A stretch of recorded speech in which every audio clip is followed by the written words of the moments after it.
The weather is unpredictable, untamed, and for one man, the next great frontier to conquer. What happens when human ambition takes on Mother Nature? C.W. Post becomes a breakfast cereal baron in the late 1800s. He makes a lot of money with products like grape nuts and other Post cereals like Raisin Bran. Start your day a little bit better with Post Grape Nuts Flakes. Eventually, Post starts to have these obsessions, and because of his success, he does not hesitate to act upon them. In 1907, Post buys up 200,000 acres of land in order to build this self-sustaining, idyllic little community. He calls it Post City. It seems that Post has thought of everything in his perfect city, except for one thing. There's not enough water. And soon enough, the region is plagued by drought. This city can't sustain itself. No one can grow enough food. He remembers that there were stories that after big cannon battles in the Napoleonic Wars, it would start raining. So he makes the connection. Maybe if you agitate the atmosphere sufficiently, you can make it rain. His plan is as simple as it is bizarre. He's going to blow up the clouds. Post hires a team of 50 men to fly dynamite kites. Each one of these kites is equipped with 2 pounds of dynamite and extremely long fuses so that when you light it at the bottom, a few minutes later, the dynamite goes off in the sky. So he has 50 kites, but they have all kinds of problems. The cords get tangled. The dynamite explodes too close to the ground sometimes, almost killing his men. Clearly, this kite approach is too unreliable, so Post has to come up with yet another plan.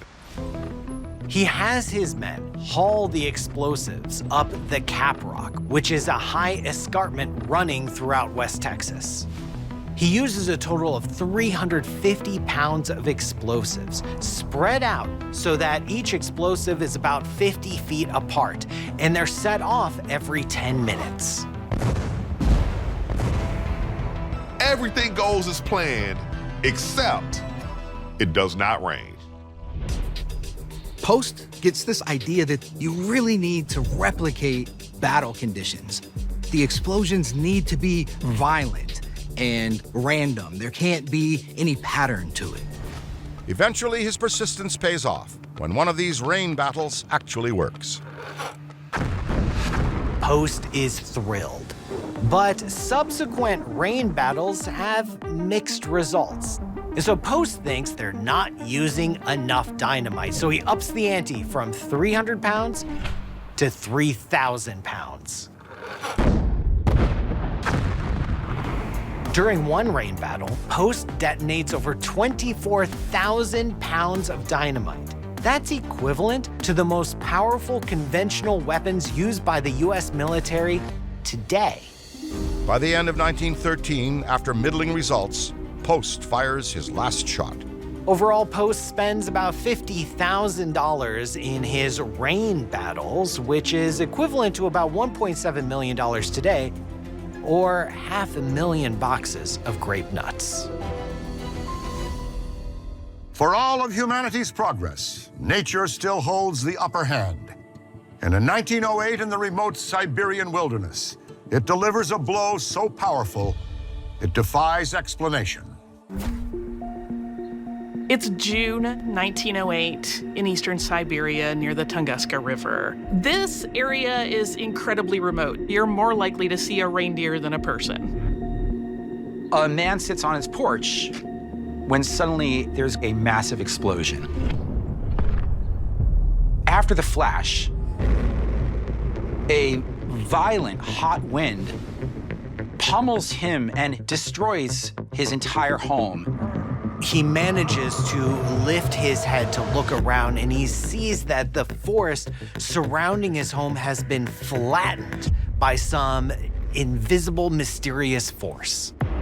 It turns out this explosion isn't right next door, it's over 40 miles away.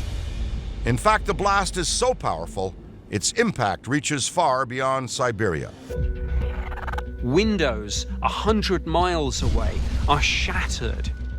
Seismic readings are taken as far away as Washington, D.C. For days after this event, the night skies across Europe and Asia are glowing with this bright light. The violent detonation becomes known as the Tunguska event, and right away the world wants to know what caused it. Speculation runs rampant. Some Russian scientists believe that it was a volcano that went off in eastern Siberia, while local indigenous peoples believe that maybe it was a god or a powerful shaman that had sent a fireball to punish them. There's also another, more natural explanation. There's one speculative hypothesis, which is that the Earth passed gas. That there was a large pocket or reservoir of methane that leaked out into the surface and then was ignited by a lightning bolt, and then that ignition detonated the entire pocket in one giant blast. Finally, in 2020, a Russian research team comes up with a very plausible idea, which is that an asteroid came through space, entered our Earth's atmosphere, kind of skimmed along, but didn't impact and ricocheted right off of our atmosphere. This would have heated up the air. It would have created these sonic shock waves that caused all of this destruction. It's estimated that the meteor is about 130 feet across and weighs 220 million pounds. If something like that landed on a major city like London, millions would die. What's more terrifying, whatever it was, we know we can't prevent it from happening again. And due to laws of nature, chances are it will happen again. It's a stark reminder. You never know when or where nature's fury will strike, whether from above or deep below.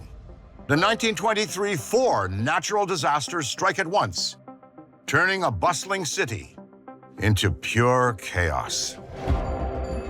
It's an ordinary day on September 1st, 1923. The city of Tokyo, going about its business, has no idea what's coming.